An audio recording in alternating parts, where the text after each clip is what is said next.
ya más pensando en el contexto argentino, estas son como características generales. Pensando en el contexto argentino, le quedaron de este segundo bloque. Porque ya ahí tenemos que ir a ver la experiencia en particular. Si ustedes me plantean como algunas cuestiones, digamos, yo puedo saber por dónde van, más o menos articulando. En particular en Argentina, ¿cómo se sale de esa crisis? ¿Cuáles son las características del modelo?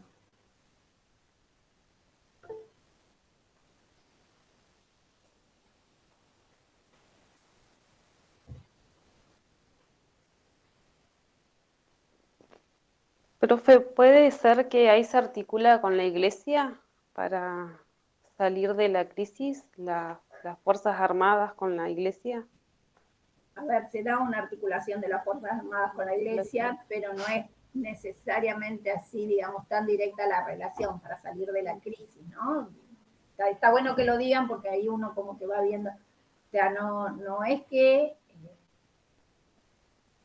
para salir de la crisis se tiene que plantear algunas medidas económicas, ¿no? Esas medidas económicas son llevadas a cabo por determinados sujetos. Y ahí es donde yo puedo ver en el caso argentino que sí, digamos, nosotros salimos acá de la crisis del 30 con lo que se denominó la década infame, ¿no? O sea, un periodo de recomposición, si se quiere, autoritaria, ¿no? Poco participativa, pero sí con un Estado que empieza a tomar en sus manos ciertas variables económicas, ¿no? Por ejemplo, se crea la Junta de Granos, o sea, el Estado Nacional empieza a asumir, ¿no?, una fuerte función económica. Es cierto que en ese periodo se empiezan a articular como sectores hegemónicos las Fuerzas Armadas, primero porque fueron todos periodos de elecciones fraudulentas, ¿no?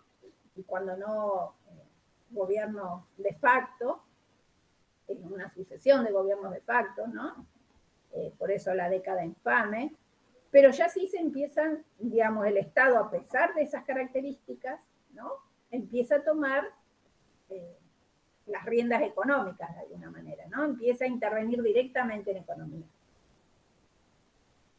¿no? Es cuando también se nacionalizan, se empieza todo un proceso de nacionalización que luego continúa Perón, pero algunas medidas del peronismo, ¿no?, se empiezan a dar ya en este periodo. Eso tiene mucha importancia también para educación. Yo les dije que no lo íbamos a ver directamente, pero ustedes tienen ahí un texto que va viendo como esas líneas de continuidad entre la década infame y el peronismo, como por ejemplo la importancia de la escuela técnica, ¿no? ¿Por qué? Porque se necesitaba, ¿qué se necesitaba? ¿Por qué la importancia de la escuela técnica incluso en un periodo autoritario? Y porque se necesitaba calificar o cualificar, no sé cuál es la palabra, sujetos para trabajar en las industrias. Exacto, o sea, es cuando más claramente se ve la relación entre educación, ¿no?, y economía. O sea, se necesita cualificar, como justamente lo que necesitamos es un Estado empleador, ¿no? Entonces yo necesito también cualificar a esa mano de obra, ¿no?, a ese sujeto trabajador. Entonces, el desarrollo de la escuela técnica tiene una fuerte impronta en esa década infame, que después la continúa el peronismo, pero que ya se desarrollan las principales líneas directrices de esta política educativa, ya se da en el medio de la década infame. También la articulación con la Iglesia, porque fíjense ustedes qué contradictorio, ¿no? Pero tenemos, por un lado, una escuela industrial muy fuerte, una escuela técnica muy fuerte, también con fuerte articulación en lo que es el aprendizaje de oficios, ¿no? Pero a su vez con una fuerte impronta espiritualista en la educación, ¿no? Entonces, espiritualismo sería, ¿no?, que tiene que ver con esto que decía Tamara, de la articulación entre las Fuerzas Armadas y la Iglesia Católica, ¿no? espiritualismo, por un lado, lo que llaman otros corrientes, ustedes lo tienen en Márquez como corriente antipositivista. ¿Cómo se empieza a dar esa corriente antipositivista y más espiritualista, vinculada a la impronta de la Iglesia? Y que también en el peronismo, ¿no?, es una continuidad. Perón, entonces, y el peronismo, de alguna manera es continuidad en algunos puntos, ¿no?, de esos planteos. ¿Qué hace Perón? ¿Qué es el peronismo? ¿Qué expresa el peronismo?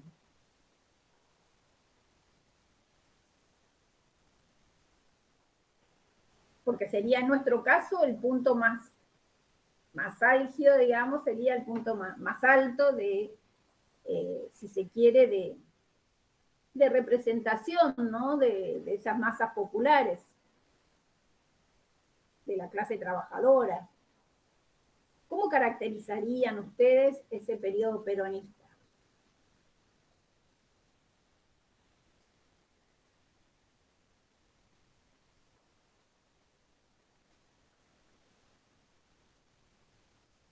A ver, algunas ideas, no importa. Sí, Profe, puede ser. Habla, Cami, no hay problema. No, para caracterizar al peronismo, que habíamos estado hablando con el profe Guido la clase pasada, y nos hizo definir a cada una qué era para nosotros el peronismo. Ah, bien. Y bueno, yo le había dicho en ese momento que era un régimen de gobierno político que nació en representación a la política de la clase obrera, con nuevos derechos para las masas populares, rurales, para los campesinos que en ese momento estaban desprovistos de esos derechos. Bien.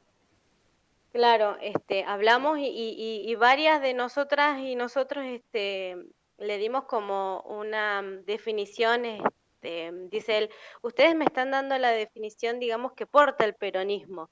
Dice, Claro. pero esa no sería la definición que ustedes me pueden dar del peronismo. O sea, nos fuimos todos derecho a la parte teórica y a las banderas, digamos, que caracterizan al movimiento, pero la pregunta era, ¿qué es el peronismo? Difícil, para mí hoy todavía difícil de caracterizar. Pero bueno, básicamente esto que por ahí expresaba Camila, ¿no? Un movimiento que tuvo su auge y su importancia, más que nada en tratar de crear como una especie de nacionalización.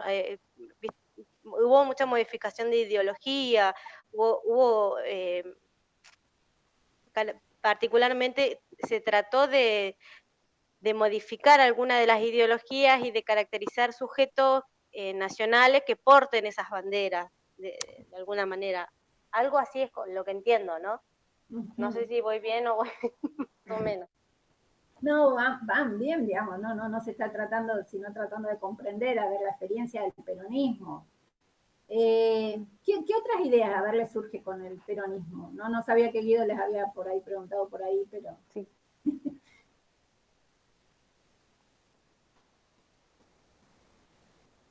Pensando en lo que dice Torre Pastoriza, quizás, o Márquez. ¿Márquez lo leyó alguien?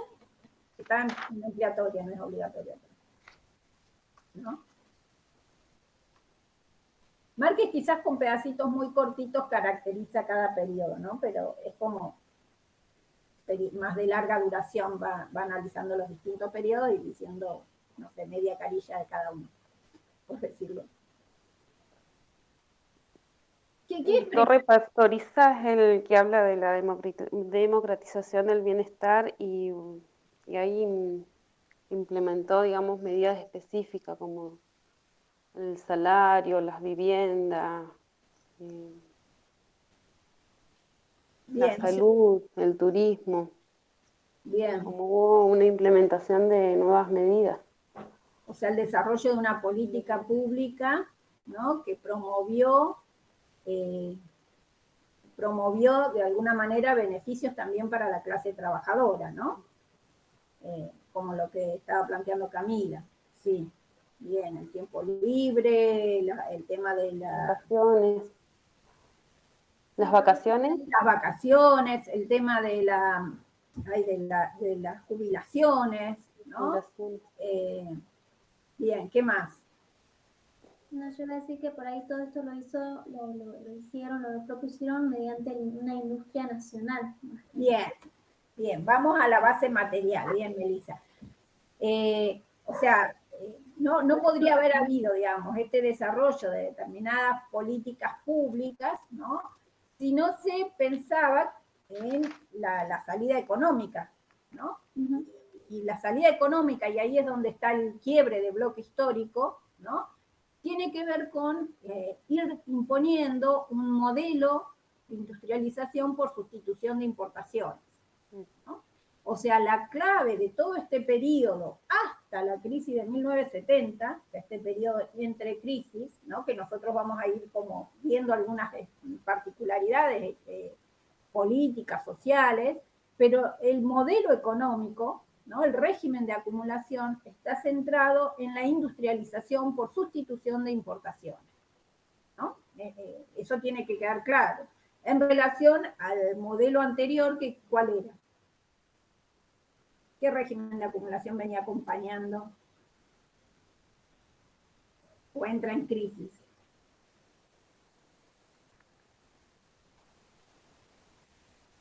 El agroexportador.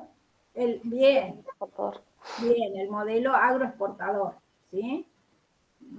Entonces, cambia el régimen de acumulación por un modelo centrado ahora sí en la industrialización, porque es necesario sustituir esas importaciones, y ahí es donde tienen asidero, en ese modelo de industrialización por sustitución de importaciones, las tesis del keynesianismo, de alguna manera, como dicen algunos, también el welfare state, digamos, a la criolla, ¿no? O sea, como con las particularidades que le asume, digamos, esa consagración de derechos en países dependientes como el nuestro, ¿no? Que no van a alcanzar esas instituciones, el mismo desarrollo que alcanzaron en países centrales, ¿no? Esas instituciones del estado de bienestar, pero que sí, digamos, va a implicar esta conquista de alguna manera de determinados derechos sociales. Bien, entonces tenemos el peronismo. Vamos específicamente ahora a la política pública y la política educativa del peronismo. Algunas cuestiones de política pública fueron planteando. ¿Cuáles serían aquellas cuestiones de política educativa? Centrales, cuáles son las disputas, las ideas que están dando vuelta en ideas de época, ¿no? Que uno dice a veces, ¿quiénes se le oponían al peronismo? ¿Cómo van leyendo esas disputas?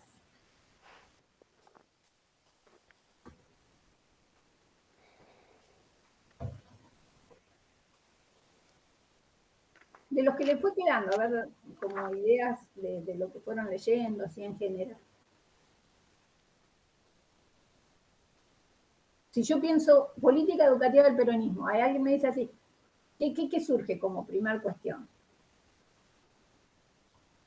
Que sea obligatoria la educación y que se amplíe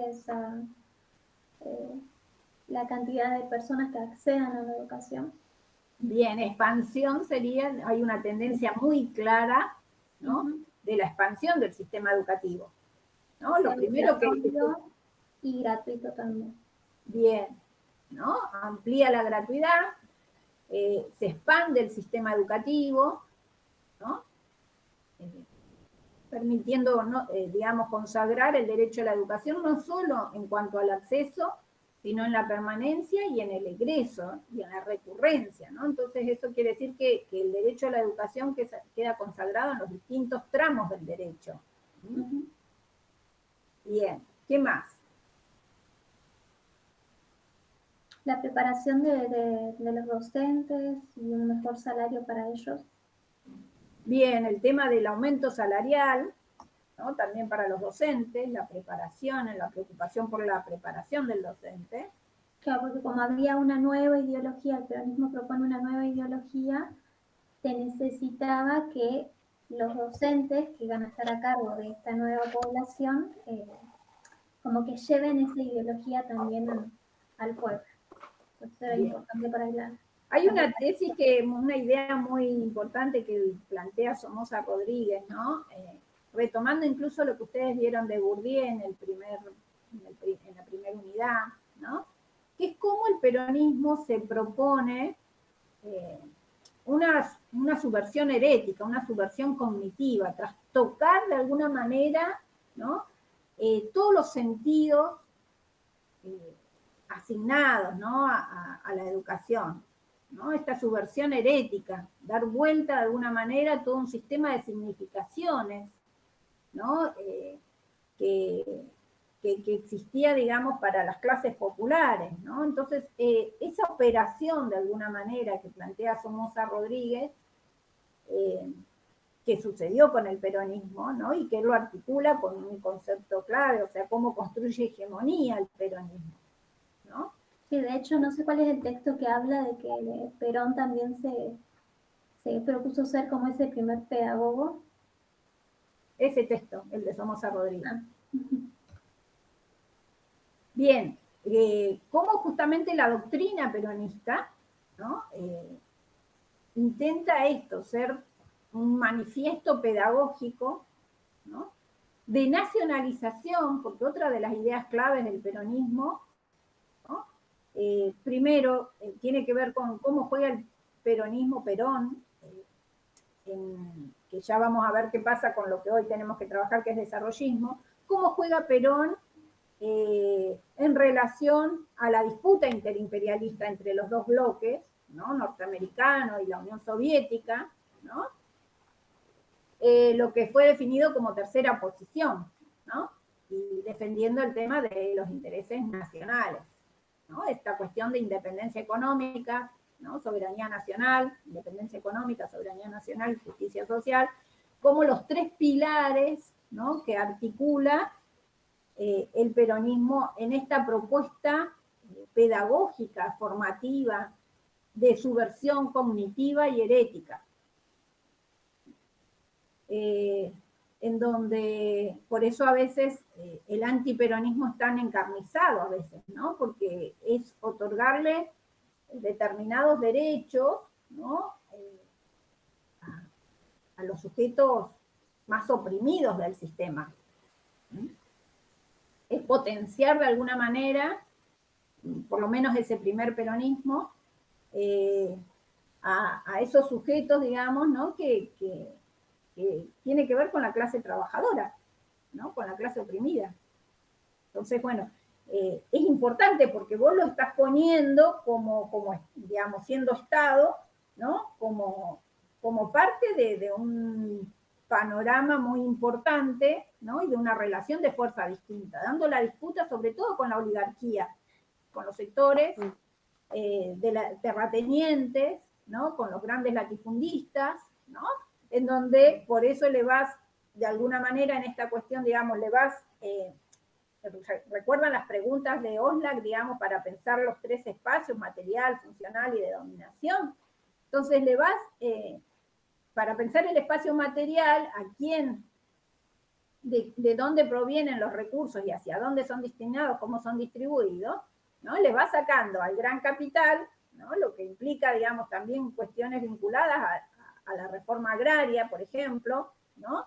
Le vas sacando al gran capital y se lo vas otorgando de alguna manera en una distribución social mucho más equitativa. Por eso a veces algunos hablan de que es el momento del 50% del capital y 50% del trabajo, ¿no? En ese empate, de alguna manera hegemónico entre el sector del trabajo y el sector del capital, si se pudiera decir de alguna manera, y algunos autores que lo vinculan así, ¿no? Entonces digo, promueve eso, ¿no? Es un momento de mucha politización de la clase trabajadora.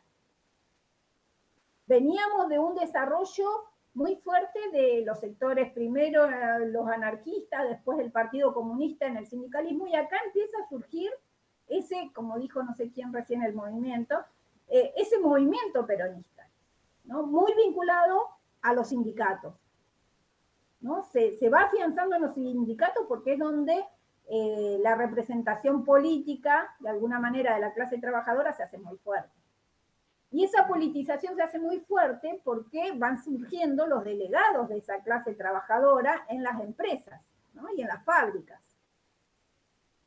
Y eso potencia la politización de toda esta masa trabajadora. Por eso después también, cuando derrocan al peronismo, ¿no? También ese odio de clase, ¿no? Cuando critican esa gran movilización de las clases trabajadoras en defensa de Perón, ¿no? Como que van a lavarse las patas sucias a la fuente, bueno, todas esas cuestiones, no sé si habrán visto algunos documentales de esos momentos claves, ¿no? O también lo relatan muchos programas de televisión, digamos, ¿no?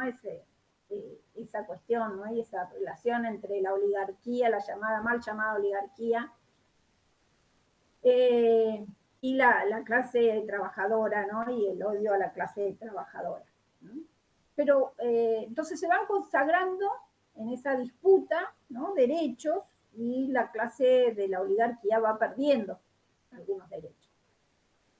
Con algunas contradicciones. Entonces, ¿qué tenemos ahí como tendencia, ¿no? Por un lado, el Estado asume un papel claramente principalista en materia educativa, indiscutible, pero con algunas contradicciones, porque también la alianza con la Iglesia, que decía Tamara, también eso les trae como algunas cuestiones, digamos, de impregnar la educación pública, ¿no? De doctrina religiosa, ¿no? Y avanzando en el periodo peronista, también hay algunas otras contradicciones en donde se exige la doctrina peronista para ejercer la docencia, ¿no? Entonces ahí empieza ya este periodo más de nacionalización y de peronización de la economía y la sociedad, ¿no? También empieza a generar ciertas rupturas, ¿no? En ciertos sectores de la sociedad. Pero entonces tenemos, en términos de política educativa, como algunas medidas sumamente importantes, ¿no? Como por ejemplo el papel que juega ahí la CENAOC, la Comisión Nacional de Aprendizajes y Oficios, ¿no? El papel de la Universidad Obrera. Pensemos primero la gratuidad de la universidad como medida de política educativa, ¿no? Hasta ese momento era arancelada, con lo cual le estoy posibilitando a la clase trabajadora un lugar que era pensado para las élites.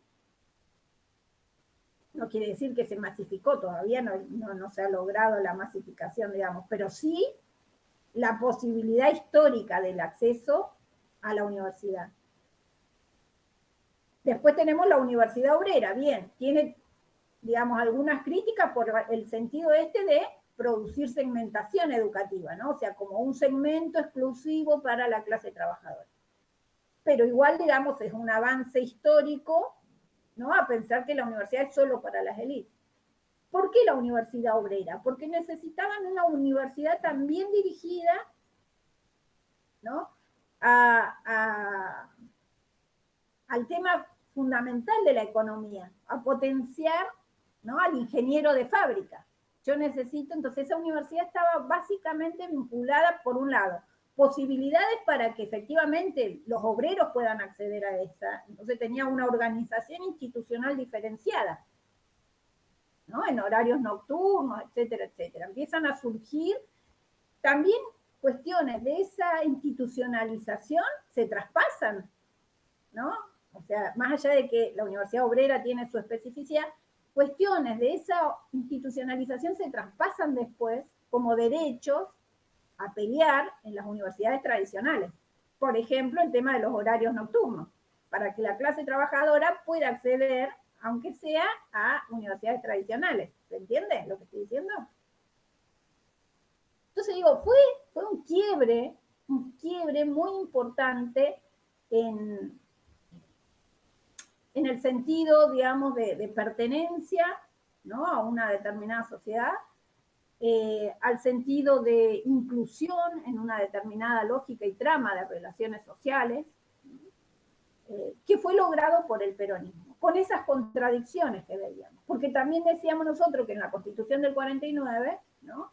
se consagra el principio de reparto proporcional de los fondos públicos, algo que la Iglesia venía queriendo permanentemente, ser partícipe de los fondos públicos para promover la iniciativa privada. Entonces, por un lado, lo claro es que expande todo el sistema de educación pública, pero también abre la puerta, que vamos a ver cómo se aprovecha en los periodos que vienen, ¿no?, a la iniciativa privada.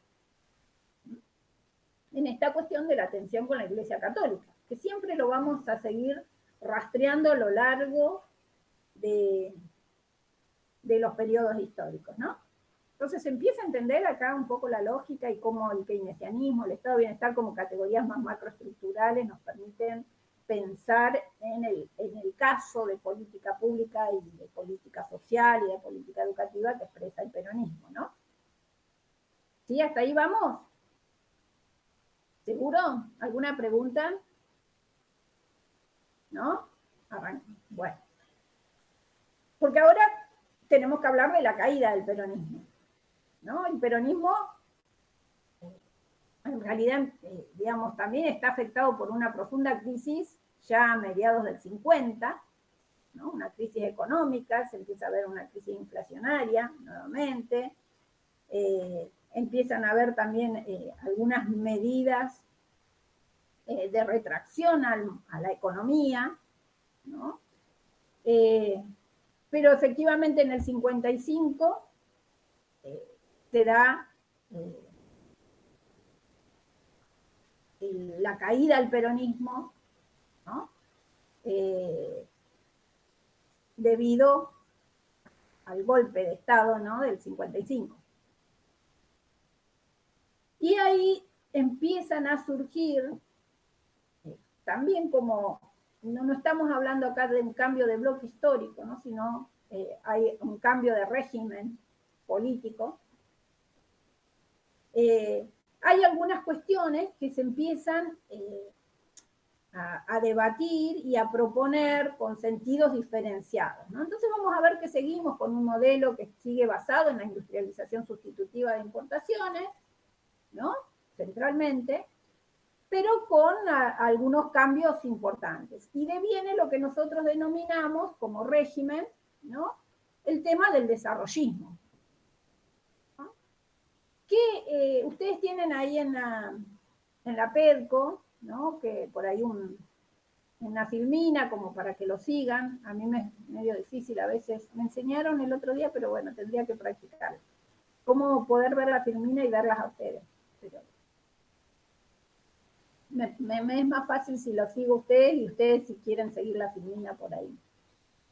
¿Qué estamos hablando cuando hablamos de desarrollismo? Básicamente, cuando hablamos de desarrollismo, estamos hablando de una propuesta tanto política, económica, social, ¿no?, que se va a desplegar en el contexto de Guerra Fría y en el periodo en el que se va a intensificar lo que es la carrera armamentista entre las dos potencias, ¿no?, Estados Unidos y la Unión Soviética, bloque socialista y bloque capitalista, por el control, ¿no? Esta disputa se va a dar básicamente entre estas dos grandes potencias imperialistas, ¿no?, por el control de los países considerados subdesarrollados.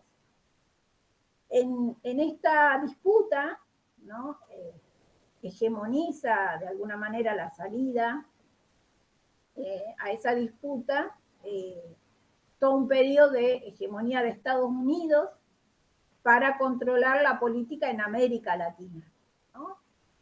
Y eso lo va a lograr a través de una herramienta fundamental que es la Alianza para el Progreso, la ALPRO. Ustedes tienen como todo un desarrollo muy clarito de qué es la ALPRO en Puiggrós, ¿no?, que ahora lo vamos a tomar cuando lleguemos un poquito más adelante. Pero digo para que se vayan ubicando en los textos, ¿no?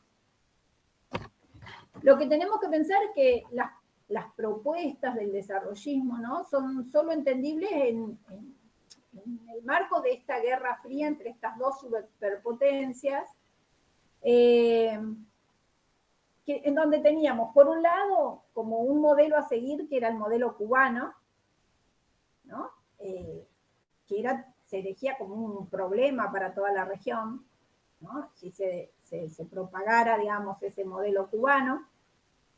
Y el otro modelo para salir del supuesto atraso de los países considerados subdesarrollados, ¿no? La otra manera, ¿no? Sería a través de la hegemonía de Estados Unidos y de una manera gradual, ¿no? Por pasos, por etapas. Uno podría decir que las teorías del desarrollo van como en un periodo que se desarrolla de alguna manera, empiezan en el 45, por eso digo que, digamos, los gérmenes de esas teorías están en pleno proceso peronista. Pero a partir del 55 estas teorías del desarrollo son asumidas por organismos internacionales como la CEPAL, ¿no? Y sobre todo las ideas de Prebisch. Cuando Prebisch asume en la CEPAL, se da como un desarrollo mucho más fructífero del desarrollismo, también el Banco Mundial, ¿no? Y cuando hablamos del desarrollismo estamos hablando básicamente de esto, ¿no? De una ofensiva norteamericana, ¿no? Para salir del supuesto subdesarrollo, ¿no? De los países oprimidos, atrasados, ¿no? A los cuales les reconocían como ciertas carencias básicas, ¿no? Y que tenían que, acá aparece como clave la palabra progreso, ¿no? Tenían que progresar, y ese progreso se iba a dar de una manera como natural, pero atravesando ciertas etapas, ¿no? Muy cuidadosas, y siguiendo las mismas etapas de los países desarrollados, ¿no? Entonces eso es lo que le iba a permitir a los países dependientes o atrasados, subdesarrollados, como llamaban ellos, pasar del subdesarrollo al desarrollo, ¿no? Teníamos que pasar por algunos objetivos básicos, y eso nos iba a llevar a un estado de desarrollo, hacia sociedades más modernas, tecnocratizadas, ¿no? Democráticas. En esta concepción del desarrollismo, el progreso, ¿no? Como dice Puigros, adquiere un carácter infinito, ¿no? Y la idea es poder impregnar las ideas culturales, sociales, el desarrollismo se propuso eso, ¿no? Digamos, llevar, a ver cómo decirlo, al sentido común las ideas del progreso, ¿no? Y de la vida capitalista, instalar de alguna manera en ese sentido común la cuestión de la necesidad del sistema capitalista, ¿no? Y de que el modelo a seguir es Estados Unidos. Es una suerte de penetración de alguna manera, ¿no? De una estrategia política de penetración en América Latina, y que como problema central tiene el tema del desarrollo de las naciones y los procesos cómo son los procesos de acumulación del capital que permitan el desarrollo, ¿no? También claramente, pensando en lo que les dije de Cuba, también tiene como meta, ¿no? Lograr el orden social y la gobernabilidad de este tipo de sociedades, ¿no? En esta penetración de América Latina, claramente en una cuestión de ganar en gobernabilidad y de mercados para Estados Unidos, ¿no? En esta disputa que se produce.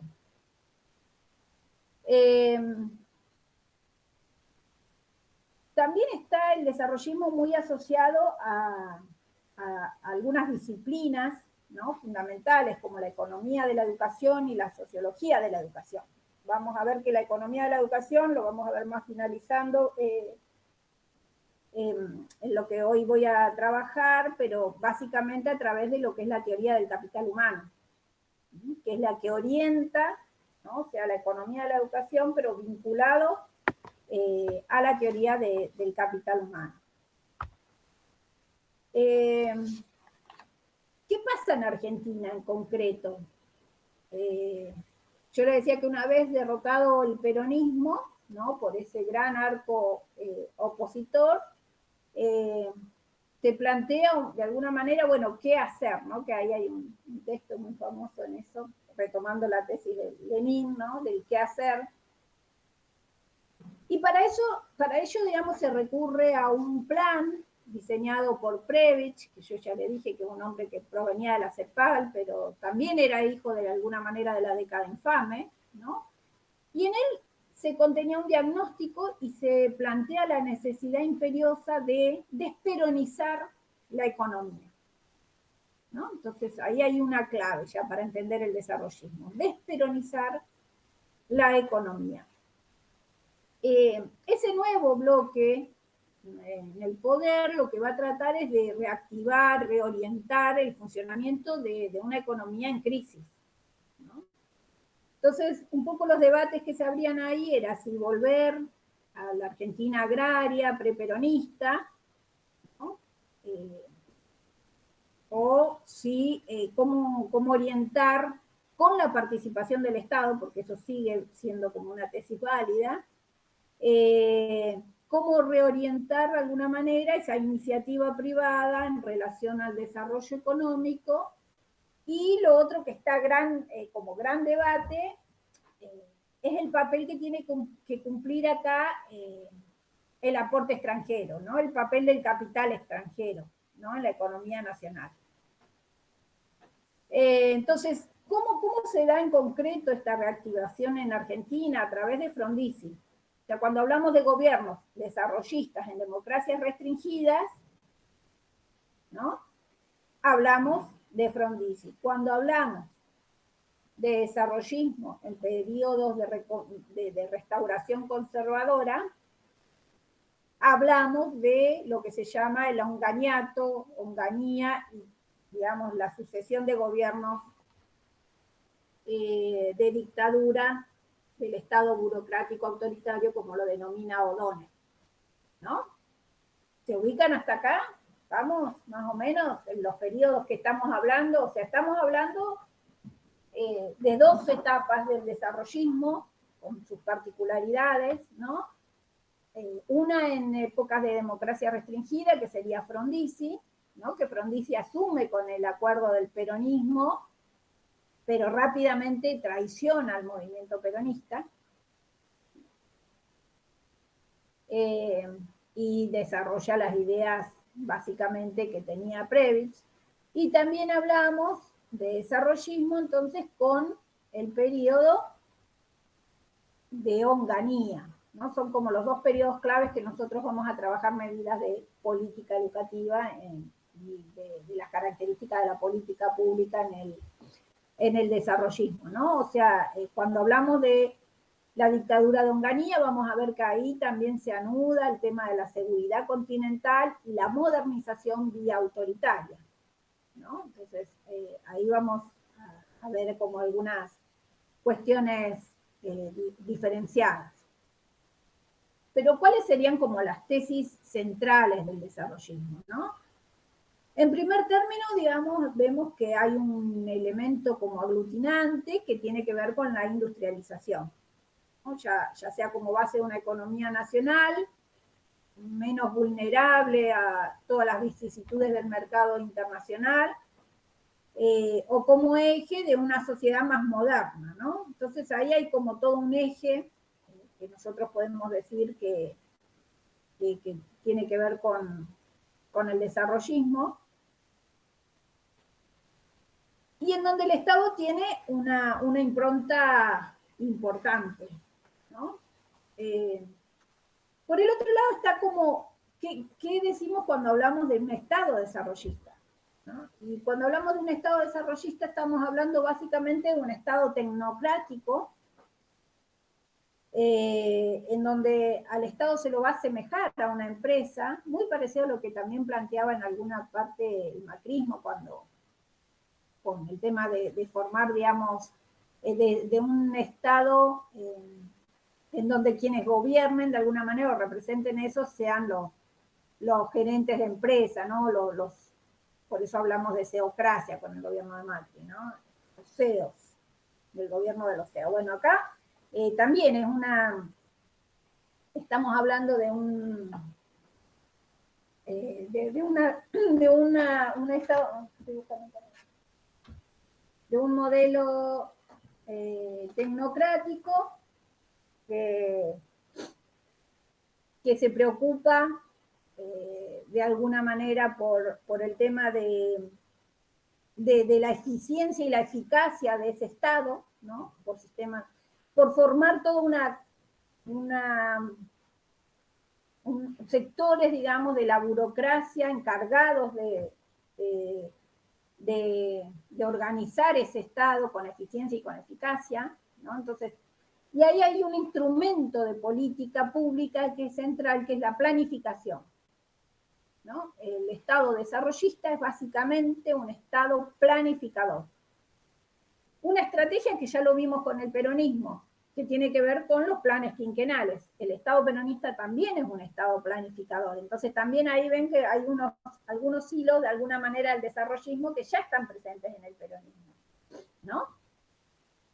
Entonces digo, es un Estado tecnocrático, planificador, un Estado que planifica en etapas la salida, la propuesta de desarrollo que tiene para ser un país capitalista y democrático a la vez, ¿no? Desde su lógica, digo.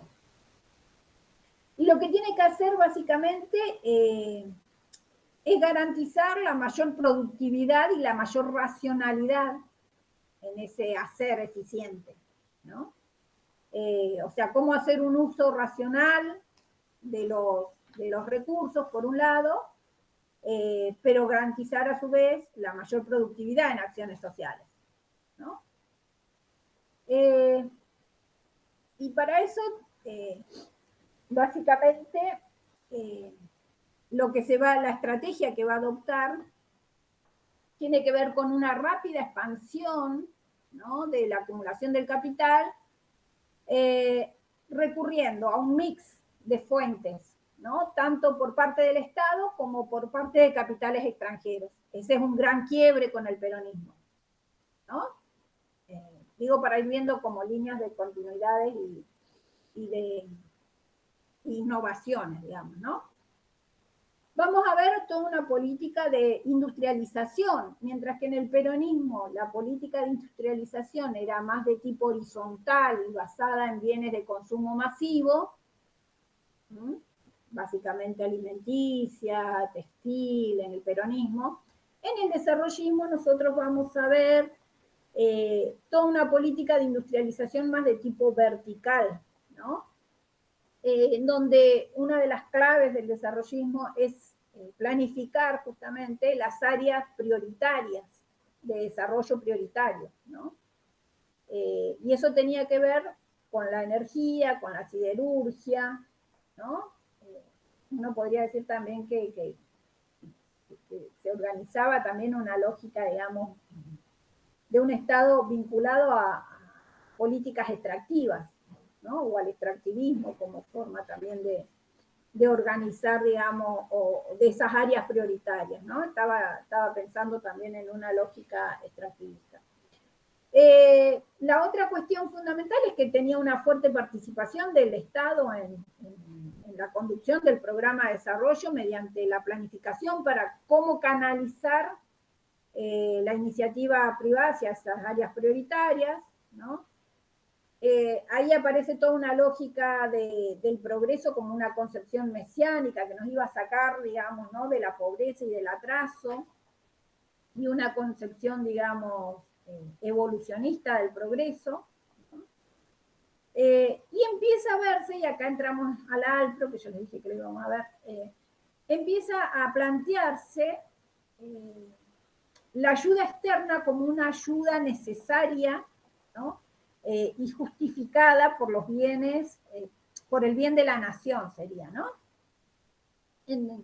Porque América Latina es subdesarrollada, porque carece básicamente de capital, de tecnología y de educación. Entonces, América Latina tiene que pasar del subdesarrollo al desarrollo, ¿no? ¿Y cómo lo va a hacer, digamos? ¿O cuáles son las claves para salir de ese subdesarrollo, ¿no? Pensemos que dentro de esas debilidades estructurales que supuestamente nos caracterizaban como sociedad, ¿no? Tenía que ver el tema de un empresariado nacional que sea capaz de guiar este proceso de desarrollo, ¿no? Estados Unidos nos decía que acá faltaban como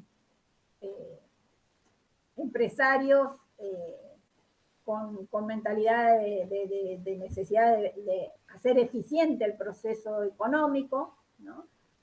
Planteaban una debilidad ideológica también de nuestras naciones, ¿no? Una ineficiencia de la mano de obra, de la fuerza de trabajo, ¿no? Escasez de capital, entonces, bueno, ahí solidariamente Estados Unidos estaba como preocupado, digamos, ¿no? En brindarnos su ayuda desinteresada de capital, ideas, ¿no? Y había debilidades y mal funcionamiento, y estaba en crisis el propio sistema educativo. Entonces había una necesidad de un cambio de mentalidades y de fortalecer el sistema científico, tecnológico, para llegar al progreso y al desarrollo, ¿no? Y para eso la ALPRO, la Alianza para el Progreso, era quien venía a cubrir de alguna manera esa necesidad externa, digamos, ese aporte externo, digamos, ¿no? que nos permitía salir del atraso, ¿no? En esa teoría de la ALPRO, digamos, ¿no? Nosotros vemos que la ALPRO vendría a ser, es una propuesta que en realidad la propone Kennedy en 1961, ¿no? Como un programa de ayuda y desarrollo, ¿no? Al estilo de lo que fue el Plan Marshall, también para la reconstrucción de Europa, ¿no? Estados Unidos también, desinteresadamente, ¿no? Lo digo cínicamente, no digo por las dudas, entre comillas, ese desinteresada, también trata de fortalecer y de incidir en la política de Europa, ¿no? Y en 1961 se lanza en la reunión del Consejo Latinoamericano Económico y Social, se lanza esta Alianza para el Progreso, ¿no?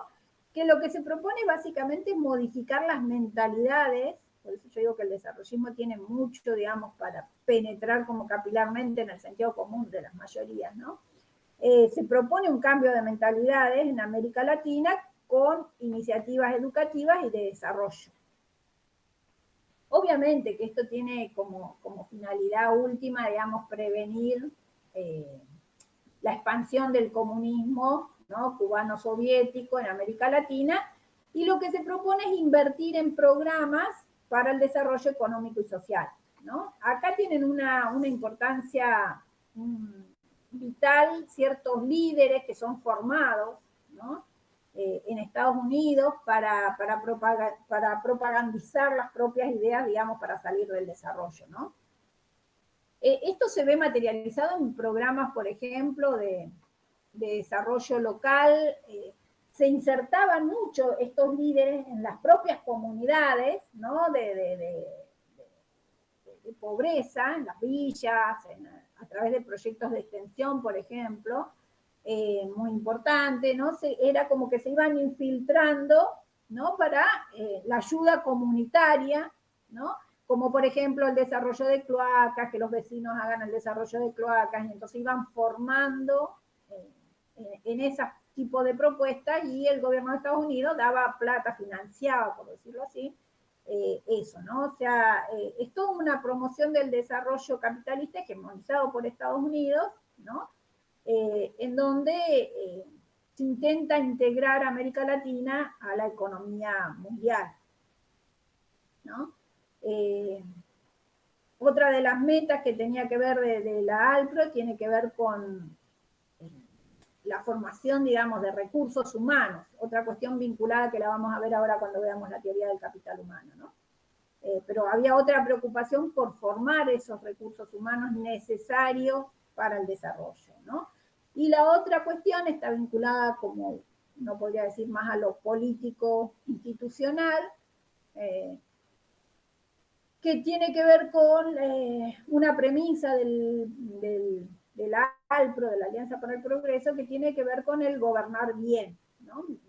El gobernar bien a través de una estrategia de planificación eficaz, ¿no? Y de adaptación de todo el ámbito burocrático de la administración pública, ¿no? Y de las instituciones de la sociedad civil. Esas serían como las grandes metas del ALPRO, ¿no? A su vez ahí aparece como un factor clave en todo este proceso del desarrollismo la educación, ¿no? La educación es quien va a permitir como ese salto cualitativo sería, ¿no? En el desarrollo, ¿no?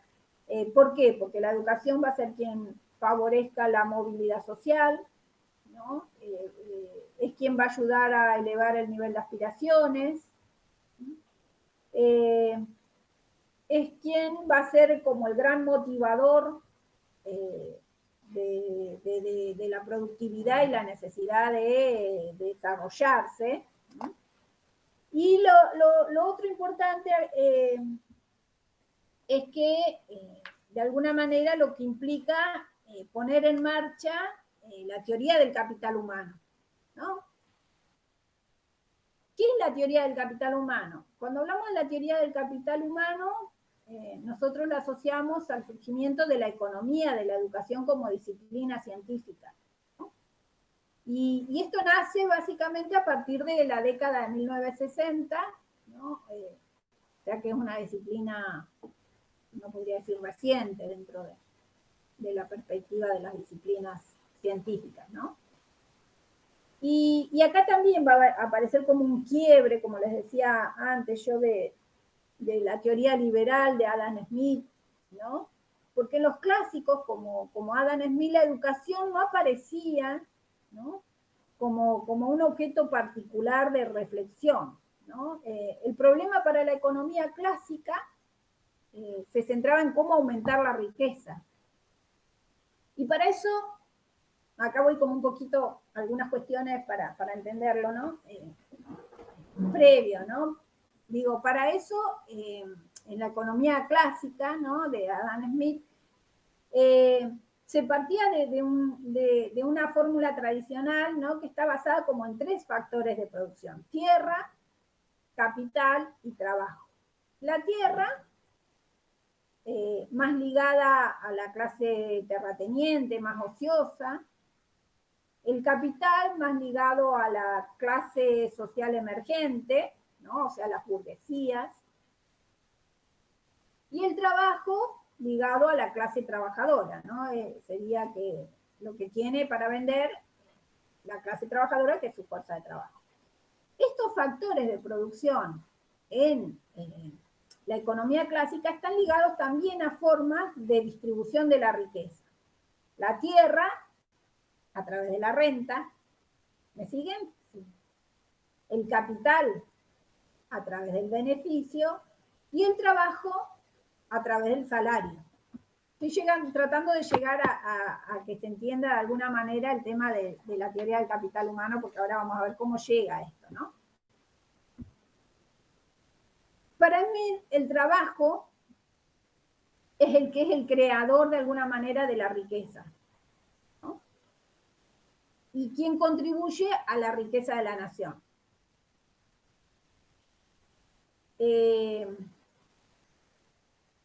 Y la remuneración del trabajo, que acá viene la clave de a dónde quiero llegar de alguna manera con esta cosa, que me fui para atrás, pero para entenderlo. En el liberalismo clásico o en Adam Smith, la remuneración del trabajo no depende de la educación. Por más educado que sea una persona, sigue siendo salario y no capital, ¿sí? El salario en ese caso se explica por el rango social y no por la educación. Ahora vuelvo, ¿no? Hice toda esta transgresión, pero para entender un poquito el surgimiento de la teoría del capital humano, ¿no? Que la teoría del capital humano se va a extender en esto que dijimos, ¿no? En esta expansión de alguna manera educativa por un lado, En la década, digamos, del 60, ¿no? Y en la preocupación de Estados Unidos, como dijimos recién, por el control del gasto, ¿no? Y por el tema de intervenir en los países subdesarrollados. Entonces, acá en la teoría del capital humano, la educación juega un papel relevante en la utilización, en la aplicación y en la creación de tecnología, ¿no? Aparecen como dos referentes claves, que uno de ellos ustedes tienen el material, que es ampliatoria, porque es una fuente, que es el de Jules, ¿no? Hay como dos grandes referentes de la teoría del capital humano, que casualmente los dos fueron premios Nobel, ¿no? Uno es Jules y otro es Becker, ¿no? Que lo van a ver seguramente a lo largo de su carrera en varias cuestiones. En educación es muy importante las premisas de estos autores, ¿no? Y ellos empiezan a ver la educación como una inversión en el hombre, ¿no? Y sus consecuencias como una forma de capital. Y ahí llegué, ¿no? Entonces, la educación, una inversión en el hombre y la consecuencia como una forma de capital. Y entonces, como la educación es parte de la persona, ay, perdón, me quedo sin voz, es parte de la persona que la recibe, ¿no? Y eso es capital humano, ¿no? Se plantea entonces una relación directa, y esto es importante, entre educación y salario, entre personas educadas y salarios recibidos. Empieza a haber una relación absolutamente directa, ¿no? Profe, perdón, ¿cómo dijo? Es una inversión en el hombre y la consecuencia. Un capital. Ah, perfecto, gracias. Por eso el capital humano, ¿no? ¿Cuál es la tesis central de esta teoría, ¿no? Que las personas educadas en un mismo nivel de educación ganan más que los que no están educados, ¿no? Entonces empieza a verse el salario, digamos, como, o sea, la educación empieza a verse como una inversión individual y una inversión social. O sea, ahí ubica Jules, ¿no? Una evidencia empírica, o sea, esa es la evidencia empírica. Él dice, yo fui analizando, digamos, personas educadas en un mismo nivel y lo que fui viendo es que los salarios, ¿no? Son diferentes entre los que están educados y los que no están educados, ¿no? Entonces, ahí la educación se convierte como un elemento determinante del ingreso de los individuos, ¿no? De ahí que los individuos gastan en educación, o sea, deciden gastar en educación, no solo para satisfacer una necesidad presente, sino para obtener renta futura. Esa es la lógica de esta teoría, ¿no? Hay como una suerte de equilibrio entre educación, productividad y salario. ¿Cómo se va a dar el aumento salarial? Aumentando la productividad. ¿Y cómo se va a aumentar la productividad? Aumentando el nivel educativo, ¿no? Esos son todos los presupuestos de la teoría del capital humano, ¿no? O sea, el nivel de educación va a determinar el nivel de capital que tienen los individuos. Porque uno entiende que los salarios, ¿no? Que el salario que un individuo obtiene es igual a la productividad marginal del individuo. O sea, la educación aumenta la productividad, ¿no? Y cuanto más educación tenga un individuo, va a ser mayor su productividad y mayor su salario. ¿Se entiende? O sea, ahí también hay como un círculo de alguna manera virtuoso para pensar el tema de la teoría del capital humano, ¿no? Y eso va a lograr el mayor crecimiento, no solamente individual, por eso la educación es visto como una inversión individual y una inversión social, ¿no? Y que va a permitir el aumento de la renta nacional, porque si cada individuo va a ir aumentando su propia renta individual, voy a tener un crecimiento y una renta social mucho mayor, ¿no? Una mayor escolarización, por lo tanto, lleva a un mayor grado de crecimiento económico, ¿no? ¿Se entiende? Obviamente que esta teoría del desarrollismo fue muy criticada por muchas otras corrientes, ¿no? Ustedes tienen ahí una interesante crítica, pero bastante difícil, en el texto de Sara Finkel, que les dejé, de Sara Morgenstern, está también en Ampliatoria, ¿no? Tienen una crítica al tema de por qué está equivocada, sería, ¿no?, la teoría del capital humano, al querer hacer pasar al trabajo, ¿no?, y el tema de la educación como un capital, donde pasan como las claves de alguna manera, o los puntos de partida erróneos, ¿no?, de esa teoría del capital humano. Pero en principio, digamos, esas serían como las tesis centrales de esta teoría del capital humano de Jules Silberke, en donde plantean que el concepto de trabajo, ¿no?, queda como englobado dentro de un concepto generalizado de capital, ¿no? Entonces todos poseemos ese capital, porque todos tenemos algún tipo de educación, ¿no? Entonces ya da por muerta de alguna manera la tesis del marxismo, ¿no?, de la diferencia entre capital y trabajo, ¿no? Entonces todos seríamos capitalistas porque tenemos capital humano, tenemos formación, tenemos ciertas habilidades, capacidades, técnicas, ¿no?, y modo de comportamiento que uno las obtuvo a través de la educación y a través de sujeto a un control racional, ¿no? Por lo tanto, lo que cambia es lo que cada sujeto decide invertir, ¿no?, en su propia educación y en la tasa de rendimiento de esa educación, ¿no? Obviamente que esa tasa va a variar de acuerdo a los distintos sujetos y los distintos intereses y según las habilidades naturales. Porque acá también trae consigo, digamos, ciertas concepciones, ¿no?, del tema de las aptitudes naturales para lograr esas habilidades y ese capital humano, ¿no? Pero básicamente, digamos, los presupuestos de esa teoría de la teoría del capital humano es que, digamos, hay como un círculo, ¿no?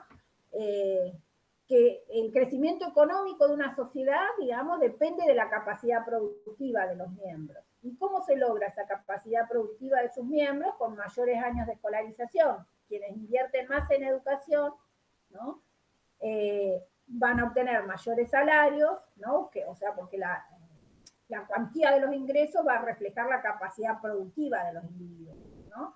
Y aumentando esa capacidad productiva de los individuos, con mayores años de escolarización, van a lograr mayores salarios, mayores rentas, y entonces se logra un mayor crecimiento económico, ¿no? O sea, el nivel educativo, una de las cuestiones que tiene que quedar claro es que el nivel educativo va a determinar el nivel de capital que tiene un individuo, ¿no? ¿Se entiende?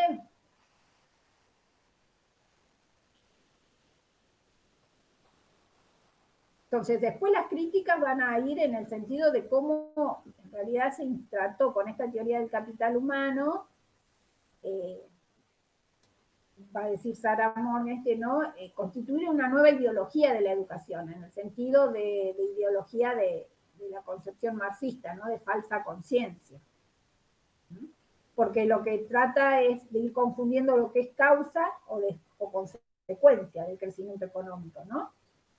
Si la educación la podemos ver como una variable independiente, ¿no?, o una variable dependiente, en el sentido de si el desarrollo de la educación, digamos, depende de los individuos o si depende de una política pública que promueva, y eso es lo que permite el mayor acceso a la educación, ¿no?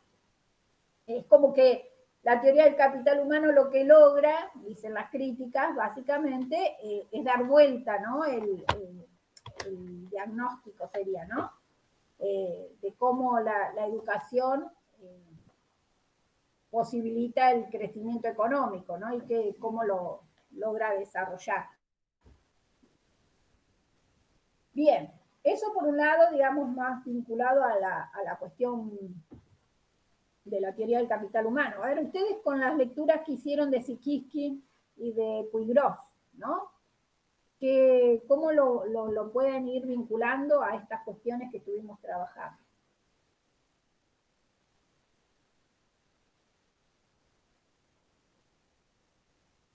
¿Se entiende hasta acá? Intenté dar como las pinceladas de alguna manera de lo que es el desarrollismo, algunas cuestiones muy generales, otras particulares de la experiencia argentina, y la impronta, digamos, en cuanto a la teoría del capital humano.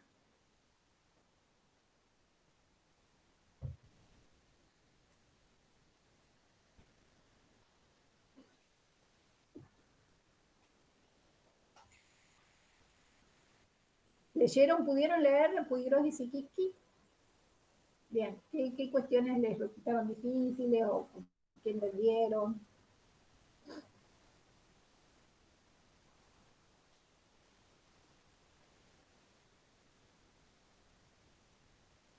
También va haciendo, va haciendo también la comparación con el peronismo en algunos puntos, ¿no? Sí, sí. A mí me parecía como interesante y medio chocante también cómo es que Estados Unidos con el capitalismo se mete en todos los países de América Latina. Eso me llamó mucho la atención, cómo estaba metido y mandaba a esas personas, como vos decías, a diferentes lugares, a diferentes países, a, a llevar una nueva ideología, ¿no? Desarrollista, del capitalismo, eh, pero queriendo cambiar absolutamente todo lo que tenía América Latina hasta ahí, porque supuestamente todo eso que hasta ese momento se tenía no servía. O sea, como que los líderes que había no servían, la ideología que había no servía, como que había que cambiar todo. Eso fue lo que más me llamó la atención. Y después como que el Estado populista del peronismo proponía esa economía vertical, era la del peronismo. No, horizontal el peronismo y vertical en el desarrollismo. En el desarrollo. Claro, que proponía más una industria pesada y por eso, como era una industria pesada y se necesitaba como más capital para poder formar esa industria, por eso es como que se empezaron a aceptar los capitales extranjeros. Bien, bien, bien. Buena reflexión. ¿El resto, chicas? ¿Cómo van entendiendo esto? A ver.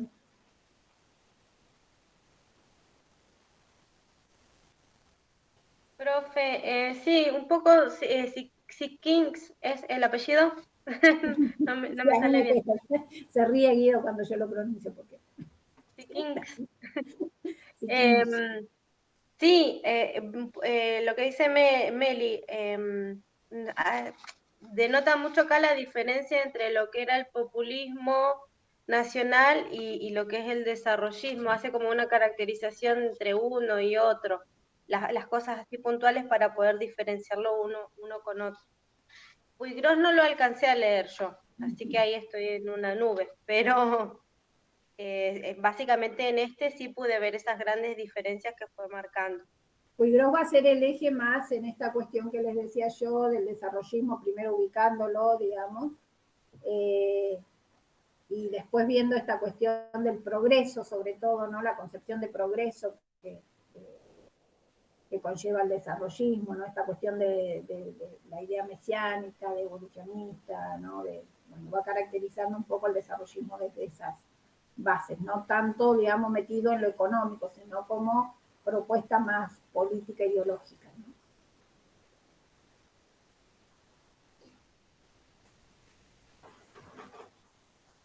¿no? Hay también esto, profe, de cómo estaban convencidos de que América Latina tenía que pasar como por los mismos procesos que habían pasado los estados europeos para llegar a ser un país desarrollado.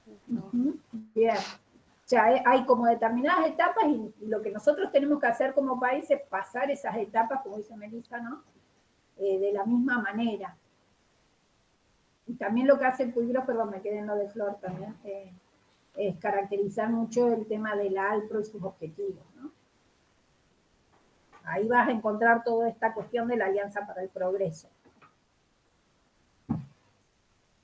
SICIC va más al proyecto desarrollista argentino, digamos, va en comparación con el de Brasil, que también trabaja, pero a nosotros no nos interesa lo de Brasil, sino lo de Argentina, pero va comparándolo, ¿no? En este caso con la experiencia del peronismo, ¿no? Y como hay algunas cuestiones que se mantienen, pero se les cambia, se los dota de otro significado, ¿no? Entonces el modelo de industrialización sí sigue, modelo de industrialización por sustitución de importaciones, ahora cambia radicalmente el sentido, ¿no?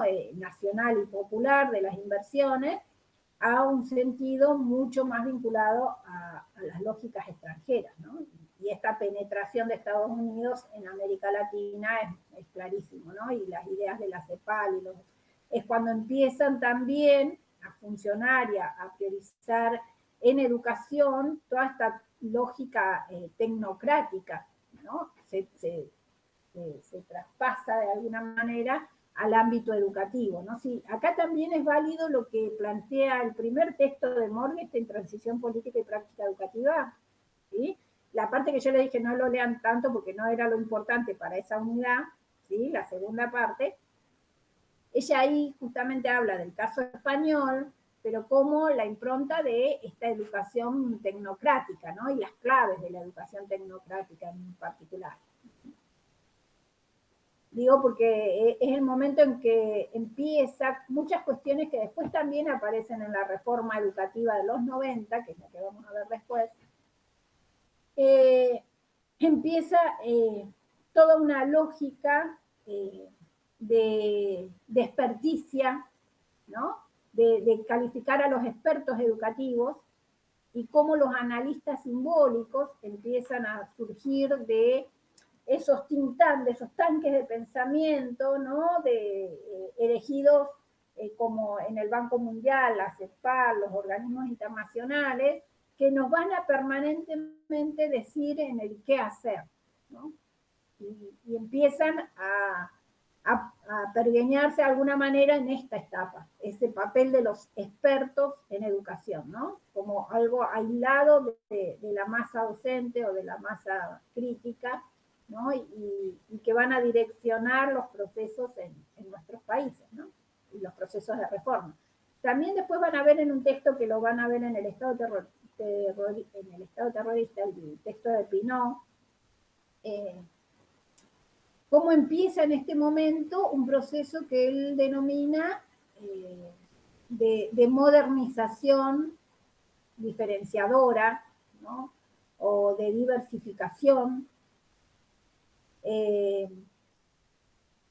porque se empieza a criticar al sistema educativo tradicional de la ley 1420, ¿no? Y la necesidad de ir pensando en aquellos talentos, ¿no? que van a optimizar el sistema educativo, ¿no? Entonces, también se da un proceso de profunda segmentación del sistema educativo, ¿no? Por circuitos diferenciados, estratificando al sistema educativo. Si uno piensa específicamente qué políticas educativas se empiezan a dar en este momento, si bien ustedes la van a trabajar más mañana con Guido, ¿no? Yo siempre le doy como el panorama más general y después con Guido van más a lo específico. ¿Cuáles serían específicamente las políticas educativas de este proceso, digamos, de este momento del desarrollismo? Lo primero que se empieza a discutir, ¿no? Y lo más rimbombante sería de la agenda educativa, tiene que ver con el debate laica-libre, si la educación tiene que ser laica o libre. Pensemos que ya traíamos desde el peronismo esta impronta de la iglesia, ¿no? Y los contenidos religiosos dentro del ámbito educativo. Pero con Frondizi, ¿no? Se va a dar todo el debate laica-libre y se va a sancionar finalmente una ley llamada Domingorena, ¿no? Por la cual se posibilita el funcionamiento de universidades privadas y que las universidades privadas puedan emitir títulos, lo que se da, digamos, como esta cuestión de eslogan, digamos, como enseñanza libre, ¿no? Por primera vez, se posibilita la creación de universidades privadas con Frondizi y la posibilidad de emitir títulos válidos. También vamos a ver que se dan otro tipo de medidas, como por ejemplo la creación de la Dirección de Enseñanza Privada, ¿no? Y entonces todo un circuito específico de control de la enseñanza privada, ¿no? Entonces se le empieza ya a otorgar cierta autonomía pedagógica al circuito privado, ¿no? Con el desarrollismo. O sea, se empieza a impregnar de una lógica tecnocrática muy diferente de la que venía teniendo, ¿no?, el sistema educativo en el peronismo. Y ya después vamos a ver, ¿no?, qué pasa con el desarrollismo en épocas de dictadura, ¿no? Después viene todo el periodo de la dictadura de Onganía. En el medio tenemos un periodo que si bien es importante en educación, porque es el periodo en donde más presupuesto educativo donde se incrementó abruptamente el presupuesto educativo, que fue el periodo de Ilia, ¿no?, gobierno radical, pero que duró muy poquito tiempo, no alcanzó a plantear como una tendencia, ¿no?, en términos de política educativa, y es derrocado por Onganía, ¿no?, y se da lo que se denomina el onganiato, que tiene como dos consecuencias, y esto como a pantallazo nada más porque lo van a ver más conmigo, dos consecuencias muy, muy graves para la política educativa, ¿no? Por un lado, lo que se da en llamar la noche de los bastones largos y la recomposición de la universidad, ¿no?, de toda la universidad argentina, ¿no? La fuga de cerebros, que le llaman algunos, con esa noche de los bastones largos. Ustedes tienen un video y tienen una fuente ahí de página 12 que les permite como algunos relatos del decano de arquitectura, del decano, ¿no?, quienes fueron partícipes de esa noche de los bastones largos y su propia percepción del tema, ¿no? Pero después con Onganía también tienen lo que se llama la reforma educativa de Astigueta Borda, ¿no? Por el ministro, lleva los nombres del ministro de Educación y el secretario de Estado, ¿no?, Astigueta Borda. Y esa reforma educativa es muy importante que ustedes la trabajen muy a conciencia, como fuente, porque nosotros decimos, si bien es una reforma que no se lleva, o sea, que en su totalidad no se logró llevar a cabo, ¿no?, sí dejó las bases sentadas de lo que después vamos a analizar nosotros como ley federal en los 90. Vamos a ver una suerte de continuidad en los planteos de esa reforma educativa, que después en época democrática, como es el menemismo, ¿no?, se va a plasmar. Entonces, es importante poder ver esas líneas de continuidad, ¿no? Hay un texto que yo se lo subí hoy, pero que sería importante si ustedes le pueden dar una primer mirada para trabajar, que no lo tenían ahí subido, pero que se los propongo como para lectura, que es el de, ¿cómo se llama?, Bianculi y Taroncher, ¿no?, la política universitaria de la Revolución Argentina. Revolución Argentina se le llama al periodo de Onganía, ¿no? Modernización, ciencia y dictadura. Porque ahí me parece que se entiende mejor el sentido de esta reforma educativa de Onganía, ¿no?, del proyecto Astigueta Borda, como le llamamos nosotros, y los quiebres importantes que produce, ¿no? También ahí caracteriza, en realidad el objeto del artículo está más en caracterizar la reforma universitaria a través de lo que fue el plan Tacchini, Yo esto se los largo nada más como para que ustedes vayan como pensando algunas cuestiones que es lo que van a ver conmigo, ¿no?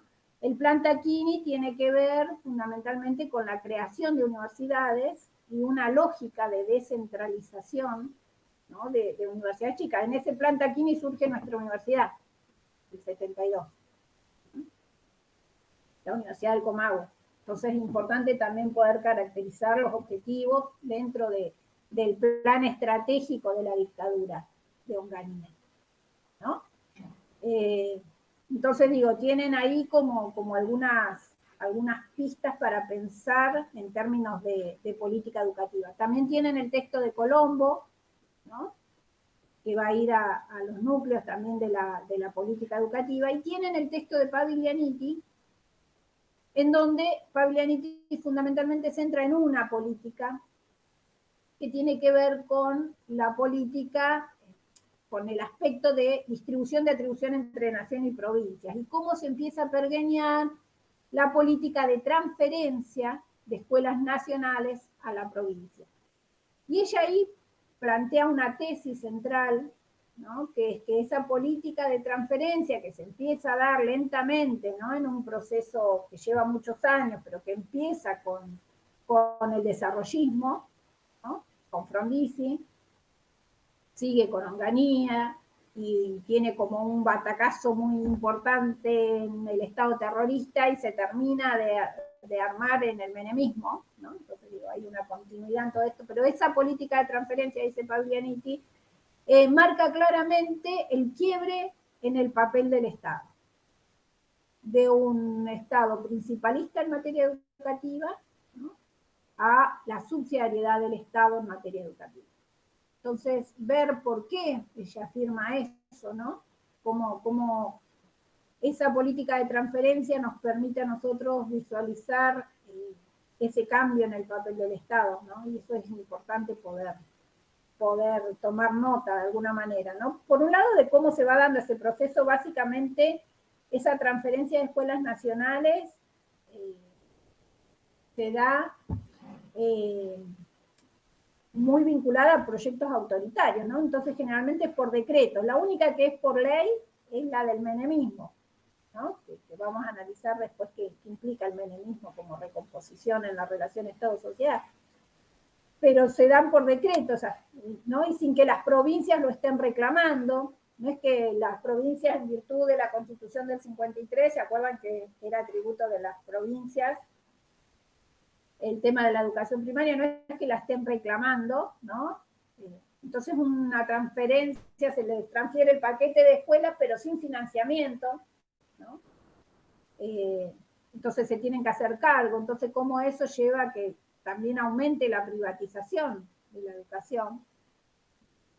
Entonces, bueno, ahí la idea es que puedan discutir un poco esas tesis de Paglianiti, ¿no? Que las va desarrollando, ya analiza todo el proceso de distribución de atribución entre nación y provincias, y en eso el proceso de transferencia. ¿Estamos hasta ahí? ¿Les dice mucho lío? ¿No? Ese de Paglia, bueno, no me sale.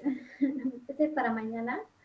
Paglianiti, sí. Paglianiti y Colombo eran los que tenían ustedes, que son los que más educativos, digamos. Hoy tenían los más teóricos, que es Puigros y Siquic, ¿no? Que es lo que intenté hacer como una síntesis de alguna de esas premisas.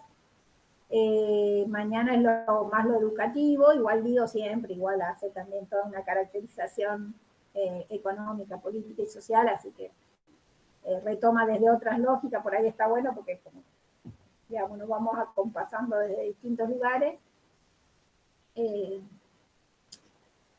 Pero básicamente esos dos textos, digamos, tienen para mañana, y si pueden agregarle este que les dije de la reforma educativa, estaría bueno por lo menos que alguno alcance a leerlo como para tener ahí un poco más detallado el tema de la perspectiva de la reforma de Onganía. Guido además es un especialista en desarrollismo, ¿no? Él hizo su tesis, creo, su tesis de maestría o de doctorado, no me acuerdo cuál de las dos, analizando las políticas del desarrollismo, así que seguramente que también les va a dar como una clase, digamos, más global sobre esto, ¿no? Y bueno, y el plan Taquini, él justamente ahora se presentó a carrera de CONICET con un proyecto vinculado a eso, así que también en eso tiene tela para cortar. Bien, ¿dudas? ¿Preguntas? Yo supongo que entre mañana y pasado ya les voy a dejar el TP2, que no sé por qué yo varias veces hice lo de la PERCO, les juro que yo volví a sacar el TP2 que estaba del año pasado, agregarle bien la bibliografía de este año y se cambiaba. No sé si es porque justo estuvieron reformando la PERCO, pero cuando ustedes me volvían a decir en los grupos, no sé si en este o en el del SEMI, pero que no estaban los materiales, no lo podía creer, volvía y era cierto lo que ustedes decían, pero ¿por qué sabían las cosas que yo había dejado? No sé. Ahora lo revisé por las dudas antes de empezar la clase y si está bien, le agregué este material que les dije. Y, esperen. Entonces, Guido va a trabajar desarrollismo, ¿no? Mañana. Digo, para organizar ahora cómo seguimos. El lunes que viene no tenemos clase. ¿Sí? Yo les dejé para ese lunes los audios del Estado terrorista. ¿Sí? No sé si Guido va a alcanzar a terminar mañana porque justo no andaba WhatsApp y nos empezamos a mensajear y no pude obtener respuesta. Si él termina mañana desarrollismo, la semana siguiente, esperen que tengo el calendario, ya. El 11 y el 12, y el 11 que no tienen clase y el 12, puede que sea Estado terrorista o no, ¿no? O sea, los audios de Estado terrorista ya los tienen, pero no sé si Guido va a necesitar el 12 seguir trabajando desarrollismo o ya va a trabajar las fuentes de Estado terrorista. Si no, 18 y 19 sería Estado terrorista, ¿no? O sea, yo retomo igual lo de los audios, digamos, para ver las dudas. Y ya para ir cerrando todos estos bloques, porque después ya el 25 y 26 empezaríamos con la exposición de ustedes, de los textos del bloque 5. ¿Se entiende? Para Estado terrorista, ¿cuáles son las bibliografías? Las más teóricas son Duhalde, la más teórica es Duhalde, y las de política educativa son Pinot y Rodríguez Soprano, que es más el caso de la universidad. Y siempre tienen algún texto más sobre universidad, ¿no? Esos serían los 3 textos de Estado terrorista y una serie de fuentes, donde lo más importante de la fuente es la carta de Rodolfo Walsh, que puedan analizarla en detalle porque es un diagnóstico que hace, y un folleto que se llama Subversión en el ámbito educativo. Entonces, ahí vamos viendo, terminando, digamos, como esta caracterización, y el bloque 5 que va a estar a cargo de ustedes, de la exposición de distintos textos de ustedes, en donde vamos a centrar la mirada. Yo voy a hacer una presentación, pero después vamos a centrar la mirada en el menemismo y la reforma educativa. Y entonces ahí van a tener textos asignados para poder exponer. El tema es que es muy difícil, y esto a ver si ustedes me ayudan a pensar, porque es como un número muy variable de quienes participan en el presencial, ¿no? Para saber cómo asignar los textos. Hoy están 1, 2, 3, 4, 5, porque Susi no, serían 5, entonces no sé, ahí depende cómo tenemos, no sé, ustedes tendrían que ir poniéndose, sí. Yo soy del SEMI. Claro, Melissa también y Flor también, ¿no? ¿Cómo sería el quinto bloque para nosotras, para las del SEMI? Sí, déjenme que lo vuelvo a charlar con Guido porque cambia bastante a cómo veníamos acostumbrados a trabajarlo, pero porque no sé, claro, como están participando tan poquito del presencial, en el espacio del presencial, que si pueden sumarse los del SEMI, estaría bueno que pudieran sumarse los del SEMI, por lo menos en el momento en que les toca como exponer, ¿no?, el texto. Pero Eso es sí, individual. que los otros escuchen también la exposición, porque la idea es eso, digamos, que sirva de aporte, de apoyo, digamos, esa es la idea de la propuesta esta, ¿no? Que los demás escuchen y entonces, porque ustedes van a ver que es mucha bibliografía, entonces siempre lo hacemos tipo exposición de ustedes, entonces ya no, es como que ya les va dando, la idea es que ustedes puedan presentar un resumen, un power, digamos, y un resumen, para los compañeros y entonces se les hace un poco más fácil esa cantidad de bibliografía, cuando ya es más fácil, o sea, es mucha bibliografía, pero más fácil a su vez, ¿no? Porque ya tienen como las bases de análisis. Sí, Melissa, perdón. No, si era individual o grupal. En principio es individual, ¿sí? Pero no sé, tenemos que ver bien, tenemos todavía un tiempito, se lo vamos a ir comunicando por ahí por los grupos, o mañana con Guido si puedo comunicarme por WhatsApp. Profe, ¿y Sí, ese último trabajo va a ser acerca de un solo texto, de varios textos o de todas las unidades? Eso que tengamos que exponer, ¿es de no, todo el es programa? una bibliografía, no, es, suponete, el texto de Gentili, a vos te toca el texto de Gentili Consenso de Washington, ¿no? Y la idea es exponer, no un resumen. El resumen se lo podés entregar a los compañeros para que tengan como una visión, digamos, más acotada del texto. Pero la idea es que vos expongas las tesis centrales que expone Gentili, o sea, la discusión de algunos nudos problemáticos. ¿Qué nos intenta proponer Gentili en ese texto, no? Eso es lo que cada uno en no más de 7 minutos, 5, 7 minutos, ¿no?, pueda plantear en esas clases. Y los textos Profe, van a estar, los van digamos, ustedes van a darnos cada uno un texto, ¿sí? Va a ser al Sí, azar. no, al azar lo pueden elegir y el que después lo que no eligieron al principio obviamente les queda El como que al toca, azar. toca. Lo que te toca, pero al principio, digamos, si alguien tiene algún texto que quiera, prefiera, y qué sé yo, o sea, si quieren ir mirando los textos. Bien. ¿Mm? Pero bueno, profe, no esto sé, la verdad es entonces que la sería, organización, no sé, con el semi y el presencial acá se me cuajeringó un poco. claro, porque nosotros los del SEMI, ¿cuándo sería la exposición?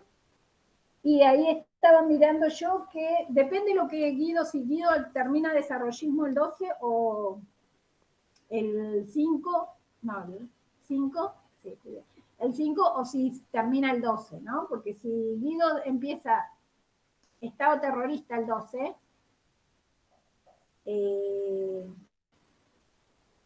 no, sería la semana del 25 y 26 igual, porque no alcanzaríamos. 25 y 26 y 1 y 2 serían las exposiciones. ¿Sí? Son las 4 clases más o menos asignadas, más o menos, a la exposición de texto. Pero depende la cantidad también de personas que contemos, que se comprometan, porque el tema es comprometerse, ¿no? También son la cantidad de textos asignados, digamos, porque, bueno, los otros textos les quedarán para que los trabajen ustedes, pero si no, no vamos a alcanzar quizás de poner todos como otras veces, ¿no? Porque son poquitos. ¿Vamos? Pero bueno, necesito juntarme con Guido y preguntarles a su vez a los del SEMI, que por el grupo quizás, a ver quiénes estarían dispuestos a participar en este espacio de esa instancia, ¿no? Porque hay gente que obviamente se le hace imposible el lunes o martes. Después por ahí alguno puede ir en el horario del lunes y otro en el del martes, entonces ya saber. Y no sé, los presenciales, ustedes chicas que están más en contacto, ¿tienen idea por qué están viniendo tan poquito al espacio de las clases? Sinceramente, no sabemos. Sé que los martes suelen haber un poco más del presencial, pero Vienen hay un algunos poquito que más. se les complicaba con el horario, que bueno, trabajaban, pero Pero lo cambiamos al horario por la gente que trabajaba, me pidieron a las 2. claro, que hubo cambio, pero igual no, los días los lunes aparecen muy pocos. No sé qué pasará. Está bien. Bueno, no sé si tienen más dudas. ¿No? ¿Alguna otra cuestión? Bueno, ya saben que tienen habilitados todos los medios nuevamente, ¿no? Para preguntar, o la consulta es a demanda, yo ya les dije. Así que bueno, me dicen y arreglamos ahí un horario de consulta en el horario que les convenga. ¿Sí? Yo había hablado por Petco, no la quise molestar por WhatsApp, por eso le mandé por Petco Ah, el vos me horario de mandaste, sí, consulta por para... favor. No, por WhatsApp o por mail, pero no por Pedco. Yo lo dije al Ah, bien. principio, porque es como que me cuesta después hasta que encuentro cómo me lleva mucho más tiempo que si lo veo el mail y lo contesto. Sí, perdón, pero sí. Bueno, chicas, no sé, yo no tengo más nada por hoy. Si les parece, dejamos acá. ¿Sí? Bueno, hasta luego. Chao, profe, Chao, chao. chicas, que estén Muchas bien. gracias. Nos vemos.